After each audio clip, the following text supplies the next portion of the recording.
మన జీవితంలో ఏదైనా అనుకోని సంఘటన జరిగినప్పుడు వెంటనే మనం నా అంత అదృష్టవంతుడు లేడు అని సంబరపడిపోతాం. లేదా నా అంత దురదృష్టవంతుడు ఇంకెవ్వరూ లేరు అని బాధపడిపోతాం.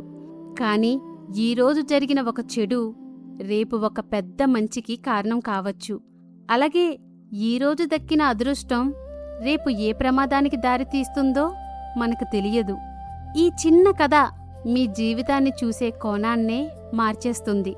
కాబట్టి కథను చివరి వరకు తప్పకుండా చూడండి.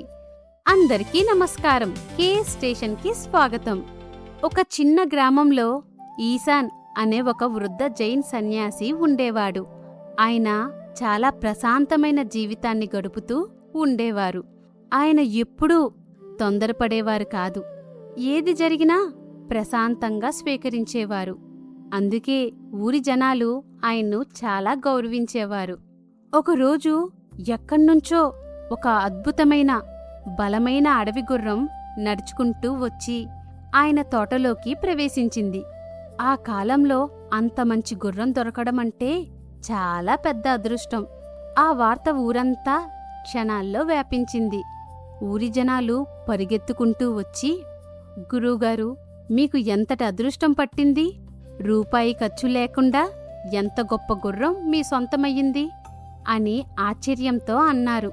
కాని ఆ వృద్ధ సన్యాసి ఏమాత్రం పొంగిపోకుండా చాలా ప్రశాంతంగా నవ్వి, అది మంచో చెడో ఇప్పుడే ఎలా చెప్పగలం అని మాత్రమే అన్నారు. ఆ మాట విని ఊరి జనాలు ఒకరి ముఖం ఒకరు చూసుకున్నారు. ఇంత మంచి జరిగినా ఆనందపడటం లేదు అని ఆశ్చర్యపోయారు. కొన్ని రోజుల తర్వాత ఆ గుర్రం హఠాత్తుగా తోటకంచె దూకి అడవిలోకి పారిపోయింది. అది తెలిసిన ఊరి జనాలు మళ్ళీ వచ్చారు. అయ్యో గురువుగారు, వచ్చిన లక్ష్మిలాంటి గుర్రం చేజారిపోయింది. ఇంత దురదృష్టం మరొకటి లేదు అని జాలిపడ్డారు. కాని ఆ సన్యాసి మళ్ళీ అంతే ప్రశాంతంగా, అది మంచో చెడో ఇప్పుడే ఎలా చెప్పగలం అన్నారు. ఇప్పుడు జనాలకు ఆయన మాటలు ఇంకా వింతగా అనిపించాయి. విచిత్రం ఏమిటంటే మరో వారం రోజుల తర్వాత ఆ పారిపోయిన గుర్రం ఒంటరిగా తిరిగి రాలేదు. దానితో పాటు అడవిలో ఉన్న మరికొన్ని బలమైన అడవి గుర్రాలను కూడా వెంటబెట్టుకుని తిరిగొచ్చింది. ఇప్పుడు గురువుగారి దగ్గర ఒకటి కాదు, ఏకంగా 5-6 గుర్రాలు ఉన్నాయి. ఊరి జనాలు మళ్ళీ గుమ్మగూడారు. బాబోయ్, గురువుగారు, మీరు నిజంగా అదృష్టవంతులు. మీ దురదృష్టం ఇప్పుడు మహా అదృష్టంగా మారిపోయింది అన్నారు ఆశ్చర్యంగా. కాని ఆ వృద్ధ సన్యాసి ముఖంలో ఎలాంటి మార్పు లేదు. ఆయన మళ్ళీ అదే సమాధానం చెప్పారు. అది మంచో చెడో ఇప్పుడే ఎలా చెప్పగలం. ఆ వృద్ధ సన్యాసికి ఒకే ఒక కొడుకుండేవాడు. ఒకరోజు ఆ కొత్తగా వచ్చిన అడవి గుర్రాల్లో ఒకదాన్ని లొంగ తీసుకోవడానికి అతను ప్రయత్నిస్తున్నాడు. కాని ఆ గుర్రం ఒక్కసారిగా అదుపు తప్పి ఎగిరిపడింది. దాంతో ఆ యువకుడు కిందపడి అతని కాలు విరిగిపోయింది. ఆ వార్త విని ఊరి జనాలు మళ్ళీ బాధపడుతూ వచ్చారు. అయ్యో, ముసలితనంలో మీకు తోడుగా ఉండవలసిన ఒకే ఒక కొడుకు ఇప్పుడు కుంటివాడయ్యాడు. ఇంత ఘోరమైన విధి ఇంకేముంటుంది అని జాలిపడ్డారు. కాని గురువుగారు ఏమాత్రం కంగారు పడకుండా, అది మంచో చెడో ఇప్పుడే ఎలా చెప్పగలం అని మాత్రమే అన్నారు. ఇప్పుడు జనాలకు కోపం కూడా వచ్చింది. ఈ ముసలాయనకు అసలు బాధనేదే లేదా? ఏది జరిగినా ఒకే మాట అంటున్నాడు అని అనుకున్నారు. కాని అసలైన మలుపు ఇక్కడే తిరిగింది. మరుసటి నెల ఆ దేశపు రాజు పొరుగు దేశంతో యుద్ధం ప్రకటించాడు. సైన్యంలో చేరడం కోసం ఊరిలో ఉన్న యువకులందర్నీ బలవంతంగా సైనికులు పట్టుకెళ్తున్నారు.